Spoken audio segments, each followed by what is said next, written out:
नमस्कार बच्चों, उम्मीद करता हूँ आप सभी स्वस्थ एवं सुरक्षित होंगे।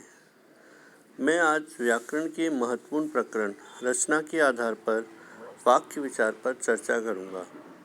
यह प्रकरण बोर्ड परीक्षा के अनुसार 4 अंक का है, लेकिन इससे पहले मैं आप सभी के समक्ष अपना छोटा सा परिचय देना चाहता हूँ, क्योंकि आप में से कुछ विद्यार्थी मुझसे परिचित हैं और कुछ अपरिचित। मेरा नाम हरिओम बाहेती है। मेरी शैक्षणिक योग्यता MA BEd है। मुझे शिक्षा के क्षेत्र में कार्य करते हुए लगभग 10 वर्ष हो चुके हैं। वर्तमान में मैं आपके विद्यालय में PGT हिंदी शिक्षक के पद पर कार्यरत हूँ। तो चलिए आज के हम महत्वपूर्ण प्रकरण रचना के आधार पर वाक्य विचार पर चर्चा प्रारंभ करते हैं। तो जैसा कि आप सभी जानते हैं कि किसी भी प्रकरण को प्रारंभ करने से पहले हमें उसकी सामान्य जानकारी होनी चाहिए। तो सामान्य जानकारी की अगर हम बात करें तो वाक्य होता क्या है, किस तरह से इसका निर्माण हुआ और कहाँ इसका प्रयोग किया जाता है। तो वाक्य के संदर्भ में जानने से पहले हमें सामान्य जानकारी के अंतर्गत हमें पता होना चाहिए कि इसका निर्माण हुआ कैसे है। जैसा कि हम सभी जानते हैं, भाषा की सबसे छोटी से छोटी इकाई जिसे हम वर्ण कहते हैं, और वर्ण से अभिप्राय है कि जिसके टुकड़े नहीं किए जा सकते उसे हम वर्ण कहते हैं, और वर्णों के सार्थक समूह को हम शब्द कहते हैं। शब्दों के सार्थक एवं व्यवस्थित क्रम समूह को हम वाक्य कहते हैं। तो चलिए हम शुरू करते हैं वाक्य की परिभाषा से। शब्दों के एक सार्थक समूह को ही वाक्य कहते हैं। क्या हम इसे ऐसे भी कह सकते हैं, शब्दों का एक सार्थक एवं व्यवस्थित क्रमबद्ध समूह को हम वाक्य कहते हैं।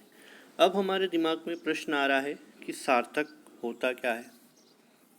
सार्थक का मतलब होता है अर्थ रखने वाला, यानी किसी भी शब्द का अर्थ निकलना चाहिए। तो वाक्य के अंदर जितने भी शब्द का प्रयोग किया जाता है उन सभी का अर्थ निकलना चाहिए, उनका क्रम व्यवस्थित होना चाहिए। यानी शब्दों का ऐसा समूह जिससे कोई अर्थ निकल रहा हो वह वाक्य कहलाता है। वाक्य के अंतर्गत इसके अंग होते हैं। अब वो अंग कौन कौन से होते हैं, तो वाक्य के 2 मुख्य अंग माने गए, एक उद्देश्य और दूसरा विधेय। तो सबसे पहले हम चर्चा करते हैं कि उद्देश्य होता क्या है। जिसके संबंध में वाक्य में कहा जाता है उसे उद्देश्य कहते हैं, अर्थात कर्ता ही वाक्य में उद्देश्य होता है। किंतु यदि कर्ता कारक के साथ उसका कोई विशेषण हो जिसे कर्ता का विस्तारक कहते हैं। तो हमने 2 चीज़ सीखी।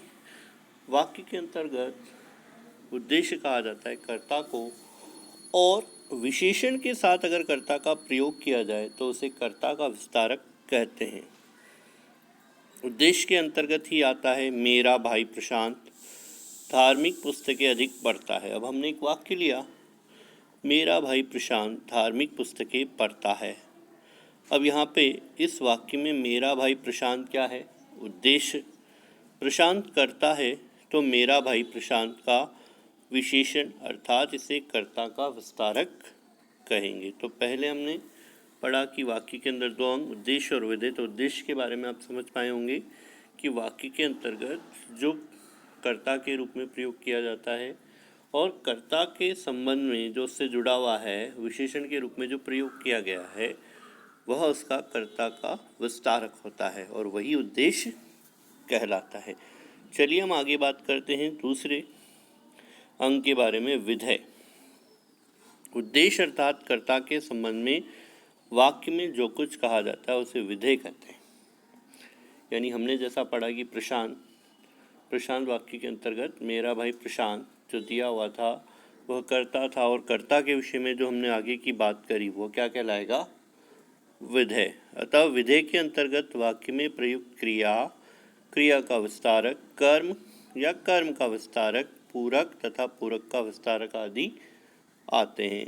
या हम इसे साधारण तरीके से अगर याद रखें तो कर्ता के पश्चात जो क्रिया आएगी, कर्म आएगा या पूरक शब्द आएंगे, वो सभी विधेय कहलाते हैं। धार्मिक पुस्तकें अधिक पढ़ता है। हमने जैसा कि पढ़ा था कि मेरा भाई प्रशांत धार्मिक पुस्तकें पढ़ता है, तो मेरा भाई प्रशांत तो हो गया उद्देश्य, और धार्मिक पुस्तकें पढ़ता है वो विधेय। जिसमें पढ़ता है शब्द क्रिया है, तो अधिक शब्द क्रिया का विस्तारक है। जो शब्द क्रिया की विशेषता बताते हैं उसे हम विस्तारक कहते हैं।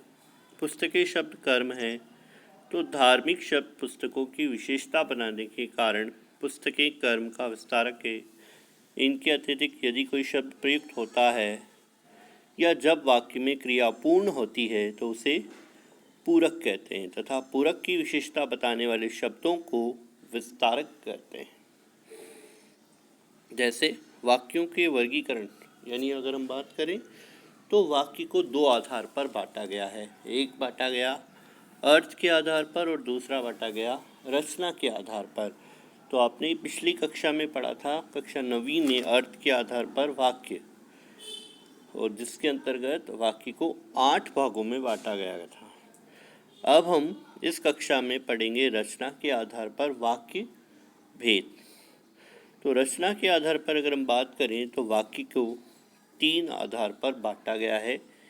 एक होता है सरल या साधारण वाक्य, दूसरा होता है संयुक्त वाक्य, और तीसरा होता है मिश्र वाक्य।